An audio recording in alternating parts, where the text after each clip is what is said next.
মা, বলছি সামনে বিয়ে বাড়ি, আমাকে একটা বেনারসি কিনে দেবেন।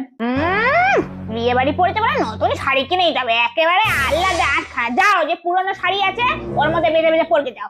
মা, বলছি আপনি সকালবেলায় বাবার পকেট থেকে টাকা ঝাড়ছিলেন না, যেটা নিয়ে বেলাতে অশান্তি হলো, গলার জন্য তখন ভালোই জিতে গেছিলেন, কিন্তু আমি যেই ফোনে সব রেকর্ড করে নিয়েছি, তা বলছি বাবাকে গিয়ে শোনাবো নাকি? এই মরেছে রে। ওইসব বেকার ভিডিও ফোনে রাখলে ফোন জ্যাম হয়ে যাবে, ওসব ডিলিট করে দাও। সে নয় আমি ভিডিওটা ডিলিট করে দেবো, কিন্তু শাড়িটা পাবো তো? হ্যাঁ হ্যাঁ হ্যাঁ, কালকেই আমি তোমার জন্য শাড়ি কিনে দেবো। ওই যে টাকাটা 50-50 হবে, তোমার হাফ আমার হাফ। হ্যাঁ, আমি একটা শাড়ি কিনবো, তোমার একটা শাড়ি কিনবো। ওই ভিডিওটা ডিলিট করে দাও। ঠিক আছে, সেটা সময়ের সঙ্গে বোঝা যাবে। শাড়ি যদি আমি না পাই তাহলে দেখবেন আমি আপনাকে কি করি। বুঝে যেন সারাক্ষণ কাজের মতো আমার উপর নজর দিয়ে আছে। হ্যাঁ,